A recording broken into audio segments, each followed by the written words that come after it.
Jnanakosha, Puranas, Introduction. सर्गश्च प्रतिसर्गश्च वंशो मन्वन्तराणि च वंशानुचरितं चैव पुराणं पञ्चलक्षणम्. Vishnu Purana, Part 5. Puruvamsh. The lineage of Puru grew as Puru, Janmejaya, Prachivan, Pravira, Manashu, Abhyad, Sudhyadu, Bahugat, Sanyayati, Ahamyati, Rudravarsha had 10 sons, among whom Riteshu was the most prominent. Riteshu had 3 sons, among whom Aparatirahat was most prominent. Lineage of Aparatiraha is Aparatiraha, Aileen, Dushyant and Bharata. King Dushyant had fallen in love with Shakuntala, the daughter of sage Vishwamitra and Apsara Menaka. They got married secretly in the forest, and after a few days King Dushyant returned to his kingdom, promising Shakuntala that he would call her as soon as he reached his palace. He had given Shakuntala his ring as a memento, but while Shakuntala was crossing the river on her way to the palace, the ring slipped from her finger and was swallowed by a fish. In the absence of the ring, King Dushyant refused to identify Shakuntala. So she returned to the hermitage of sage Vishwamitra and gave birth to a child who later on became famous as Bharata. Bharata had been very prowess since his childhood. His first meeting with King Dushyant was also very dramatical. It is said that once King Dushyant was hunting in the forest and he saw a boy who was counting the teeth of a lion. Impressed by the bravery of the boy, the king inquired about his parentage and reached the hermitage where sage Vishwamitra narrated him the whole story. Meanwhile, a fisherman had also recovered the ring from the fish and handed it to the king, who had thus recalled the whole story. In the hermitage, King Dushyant came to see Shakuntala, and he candidly accepted her and his son Bharata. Bharata had 3 queens and 9 children. Since none of the children resembled him in features, he expressed his doubts about their paternity. Fearing the wrath of Bharata, his queens killed all the children. Then, with a desire to have a son, Bharata organized a Marutotsava Yajna. As a result, he got Bharadwaj as his son. Bharadwaj's second name was Vitaha. His lineage grew as follows: Vitaha, Manyu. Manyu had many sons like Brihat, Chhatra, Mahavir, Nara, Garg. Their lineage grew as Nara, Shankriti, Gurupriti and Rantidev. Garg had a son Shini, who became famous as Gargeya and Shainya also. Mahavir lineage is as follows: Durkheksha, Traya, Runi, Purukarinya and Kapi. In the lineage of Brihatkshatra occurred a king Hasti, who founded the city of Hastinapur. Hasti had 3 sons, Ajmira, Dvijmara and Purumira. Among the sons of Ajmira were included Panchalas and a daughter Ahilya. Ahilya was married to sage Gautam. They had a son Shatananda. Satyagriti was the son of Shatananda.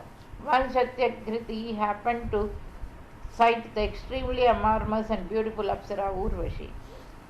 Her mere sight was enough to cause the ejaculation of his semen, which fell on a reed and divided into 2 parts. From these 2 parts were born a boy Krip and a girl Kripi. King Shatanu discovered Krip and Kripi in the forest and brought them to his palace. In later course, Kripi was married to Dronacharya, the teacher of Kauravas and Pandavas. Ashwathama was the son of Dronacharya. One of the kings named Kuru in the lineage of Ajmer established the sacred region of Kurukshetra. Description of Kuru Vansh. In the lineage of Kuru, there occurred a king Pradeep. He had 3 sons, Devapi, Shantanu, and Vahalik. Devapi had taken an abode in the forest in his childhood. Hence, Shantanu came to become a king after their father Pradeep. Once in the kingdom of King Shantanu, there was no rainfall for 12 years.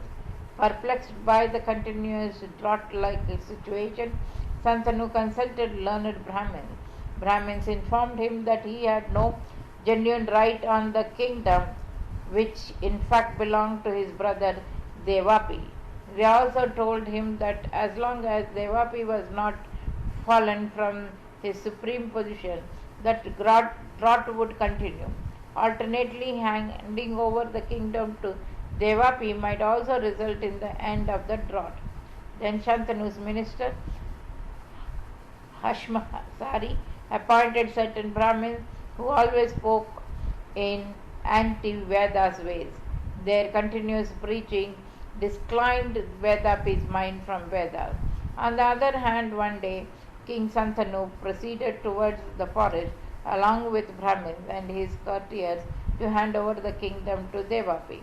There the Brahmins tried to convince Devapi to accept the honors of the kingdom. They were citing anecdotes from the Vedas to corroborate their argument. But Devapi criticized Vedas and spoke in anti-religious ways. At that, Brahmins instructed the king to return to the kingdom, as there was no use to convince Devapi. They also assured Shantanu that since Devapi had been disinclined from Vedas, he had lost his right to the kingdom, and the famine would also come to an end. Shantanu's younger brother, Vahalik, had a son, Somadatta. Bhuri, Bhurishwarva, and Sahalya were the sons of Somadatta.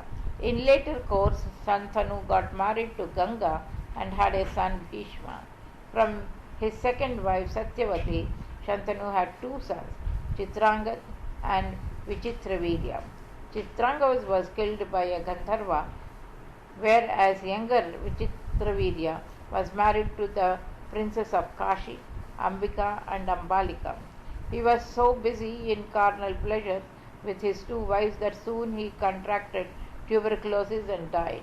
Despite their indulgence in carnal pleasures, Ambika and Ambalika could not bear a child from Vichitravirya.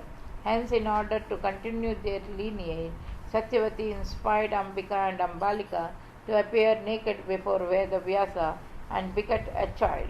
Since Ambika closed her eyes while she appeared naked before Vedavyasa, she begot a blind son, Dhritarashtra. Similarly, Ambalika grew pale when she appeared naked before Vedavyasa. Hence, she begot a son, Pandu, who was congenitally afflicted with jaundice. Not satisfied by the outcome, Satyavati once again persuaded Ambika and Ambalika to appear naked before Vedavyasa. But the queen sent a maid servant, Vinita, before Vedavyasa. Vinita appeared naked before Vedavyasa without any fear or shyness. Hence she begot an extremely wise son, Vidura. In later course, Dhritarashtra got married to Gandhari, the princess of Kandhar, whereas Pandu received 2 wives, Kunti, the daughter of Shurasena, and Madri, the princess of Madra. Dhritarashtra had 100 sons and a daughter, Dushala. Duryodhan was the eldest among the 100 sons of Dhritarashtra. Pandu, on the other hand, had 5 sons, among whom Yudhishthira was the eldest. All the 5 sons of Pandu were born with the help of 5 gods: Dharma, Vayu, Indra, and Ashwini Kumar, because Pandu was carrying a curse that he would die if he ever tried to copulate. Pandu's 5 sons, Yudhishthira, Bhima, Arjuna, Nakula, and Sahadeva, came to be known as Pandavas. 5 Pandavas were married to Draupadi, the daughter of Panchala king Drupad. From Draupadi, each of the Pandavas had a son.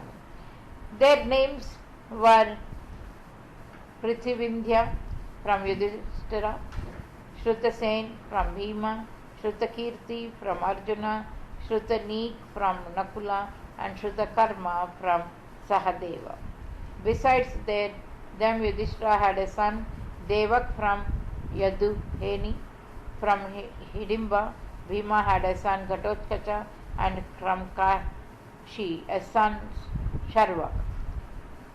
From Vijaya, Sahadev had a son, Shuhotra, whereas from Rendumati, Nakula had a son, Nirmitra. Arjuna was the most powerful among the Pandavas.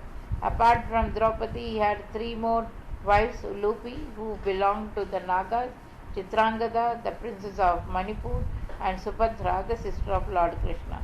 From these 3 wives, Arjuna had 3 sons: Iravan from Ulupi,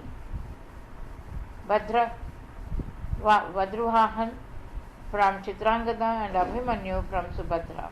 In the battle of Mahabharata, all the sons of the Pandavas fought violently and sacrificed their lives. It was Abhimanyu's son Parikshit who continued the lineage of Pandavas and ruled the earth till right now.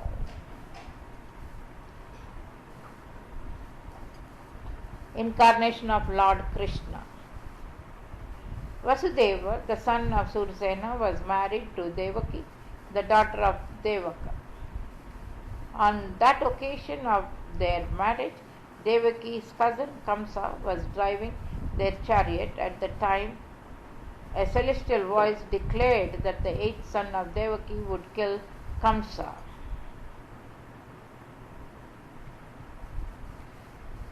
Devaki's cousin Kamsa was driving their chariot.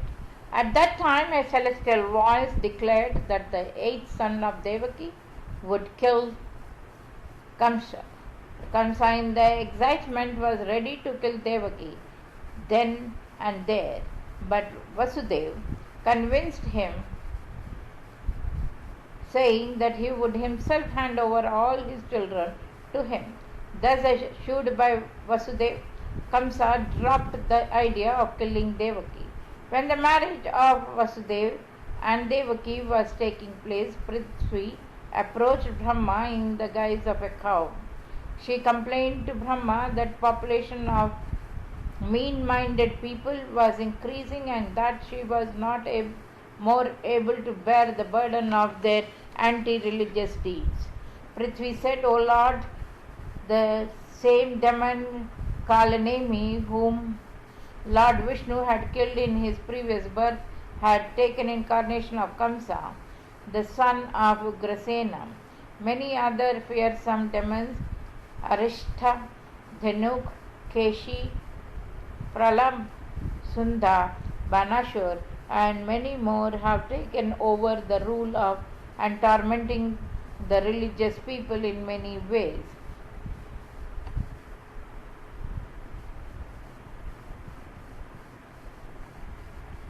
They keep million-strong forces. I am unable to bear their burden. So kindly do something to get me rid of this burden." Hearing the words of Prithvi, Brahma said to the gods, "Prithvi speaks the truth. Indeed, she is carrying too much burden. Let us all go to the shore of Kshirosagar and pray Lord Vishnu and intimate him about all this matter." Then, accompanied by the gods, Brahma arrived at the coast of Kshirosagar and prayed Lord Vishnu. Pleased by their prayer, Lord Vishnu appeared before them in his universal form and said, "Brahma, believe my words and be assured that whatever you and these gods desire shall realize. Thus assured by the Lord, all the gods and Brahma prayed once again. Pleased by their prayer, Lord Vishnu plucked a black and a white hair from his head and said, "Both these hair of mine shall take incarnation on earth and remove the miseries that the people face there. All of you take partial incarnation on earth to attenuate the strength of the demon.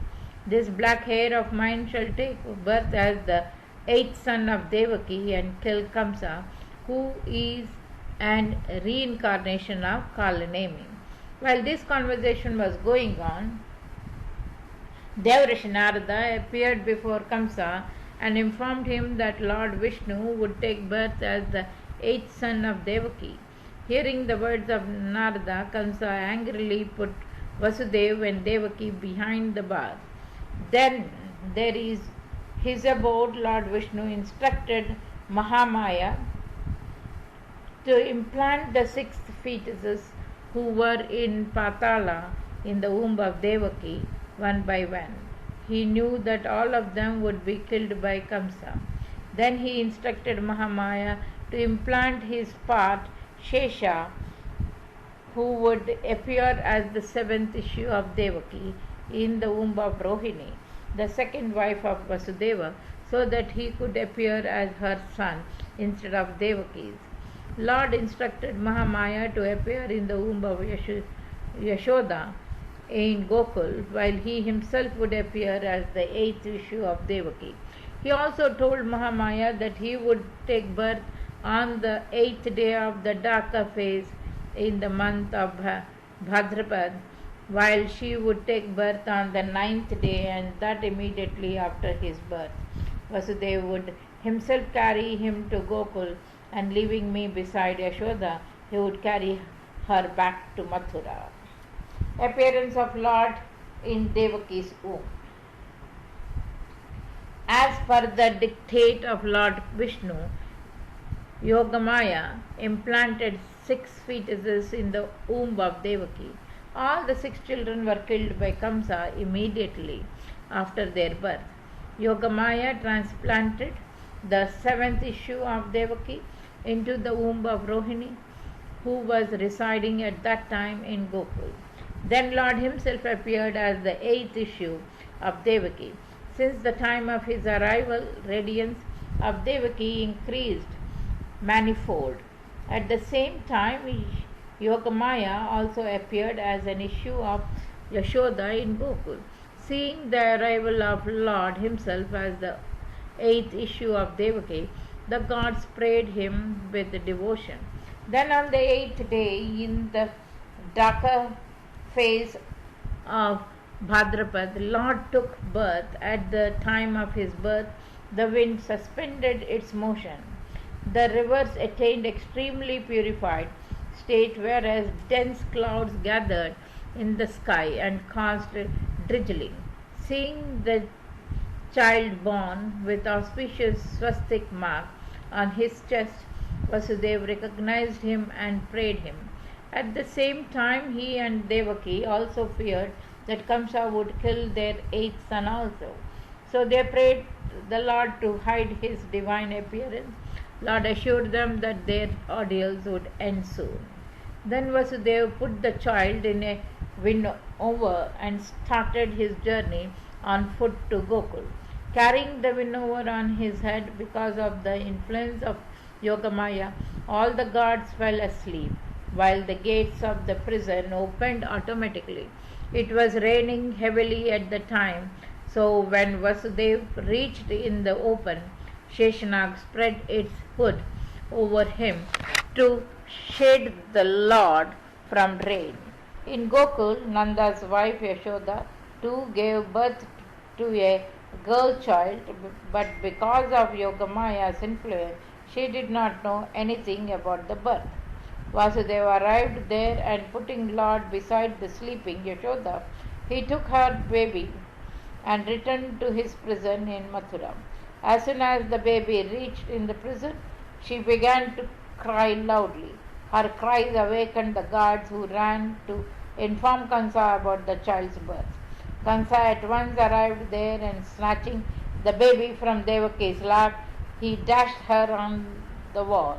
But before he could throw the baby, she slipped from his grip and taking 8-armed Jagadamba's appearance established in the air, laughing loudly. Then Mother Jagadamba said, "Oh Kamsa, you cannot kill me. Your killer has taken birth. Lord Hari had been your death in your previous births. In this birth also he will kill you. So from now on make efforts for your benefit only." Saying this, Jagadamba vanished. Worried by the words of Yogamaya, Kamsa called a meeting of his prominent demons and said, "These evil gods have hatched a conspiracy to kill me. But being a brave man, I do not take these gods into account. You have yourself witnessed how Indra fled before the shower of my arrows. You would also remember how the clouds rained heavily in my kingdom when Indra had forbidden them from raining on a kingdom, and I had pierced them with my arrows. All the things on earth except my father-in-law Jarasandha bow before me in fear. I don't care for the gods. Even their efforts to kill me make me laugh. But I must not take the word of Jagadamba lightly that my killer had taken birth. We should therefore kill and all the children who have taken birth within the past few days."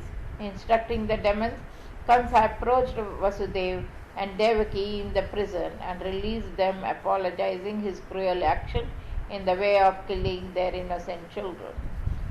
Killing of Putana and other demons. When Vasudeva was released from the prison, Nanda visited Mathura on some official trip. He also came to see Vasudev. Vasudev greeted him for the birth of a son and instructed him to return to Gokul as soon as possible. He also requested Nanda to look after the son of Rohini as his own son. After meeting Vasudev when Nanda was returning, many kinds of thoughts were disturbing him. In the Gokul, while Nanda was away, an ogress Putana had stolen the little Krishna in the night and was breastfeeding him with her poisoned milk. But little Krishna sucked even her life through her breast. Making a loud noise and assuming a huge body, Putana fell on earth and died. Only then the village folk came to know about the incident. They also saw the little Krishna sitting in the lap of Putana. The frightened Yashoda swept little Krishna with the tail of a cow to do away with all the Lord Vishnu to protect the child from all calamities. Killing of Shakha. When Lord Krishna was 27 days old, a festival was organized in Gokul. Mata Yashoda bathed the baby while the Brahmins recited hymns. Yashoda saw that baby was feeling sleepy, so putting him in a cradle, she left it under a cart. The cart was loaded with pitchers of milk, curd and butter. After some time, Lord Krishna awoke and began to cry for a feed. But amidst festivities, Yashoda could not hear his cries. Meanwhile, a demon, Shakha rode the cart, wishing to press the cart and thereby kill the Lord. But before he could act, the Lord touched the cart with his feet, and lo and behold, the cart turned over and all the utensils kept on it came crashing down. Even the demon was crushed to death under the cart. Other boys who were playing nearby informed the gopis that the little Kanaya had turned over the loaded cart. But they did not believe the kids. Yashoda ran in honor and lifted the baby in her lap. The Brahmins recited pacifying hymns then. Therefore the baby was bathed again with sanctified water. A feast of Brahmins followed then. Ultimately they were seen off with many gifts. Salvation of Trinavarth. Once Mata Yashoda was playing with the baby Lord in her home. All of a sudden, she felt as if the baby was getting disproportionately heavy. Soon she felt herself unable to bear the child anymore. So she left the child on the ground and began to pray Purushottam Lord Rama. Soon afterwards, she forgot about the event, but all was not over yet.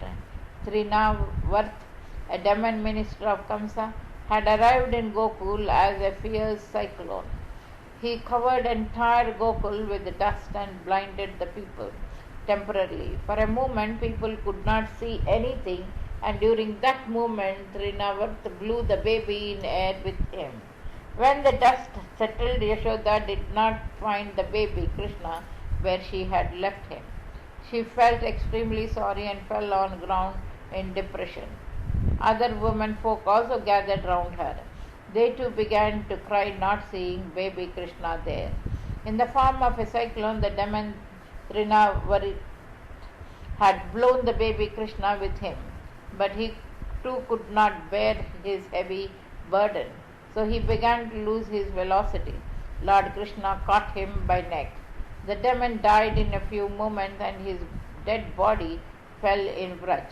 And Yashoda got a new lease of life when she saw baby Krishna safe and sound. Nanda and other Gopas too were overjoyed. Naming of Lord Krishna. Once the supreme ascetic Gacharya arrived in Gokul. He was the ancestral teacher of Yaduvanshis. Nanda joyfully welcomed and treated the hermit. Then he requested him to carry out the virtual and the ritual of naming and suggest suitable names for both his sons. Acharya Gaga said, "O Nand, everyone knows that I am the ancestral teacher of the Yadavas. If I carry out the naming ritual for these boys, people will understand that they are Devaki's sons." So Nanda requested Gargacharya to name his sons secretly. Gargacharya accepted his request and carried out the naming ritual secretly in Nanda's cattle shed. Garg said, "This son of Rohini will cause by his virtue great pleasures for his near and dear ones. So his second name will be Rama. And because of his excessive strength, people will call him as Bala also, since he will unite the people also. So one of his names would be Sankarshana." Thereafter Garg said, pointing to Yashodanandan, "He has taken incarnation in every age. In the past ages he had taken white, red and yellow complexions respectively. This time he has taken dark complexion. So he will be known as Krishna. Once he has been the son of Vasudev, so people will call him as Vasudev also. He will cause salvation of all of you and great joy for the fellow Gopas and cows. With his help you will overcome even the severe crisis. O Nanda, this boy will be equal to Narayana in virtues, wealth, beauty, fame and influence. Foster this child with care and earnestness." Thus naming the boys as per their virtues, Gaga returned to his hermitage.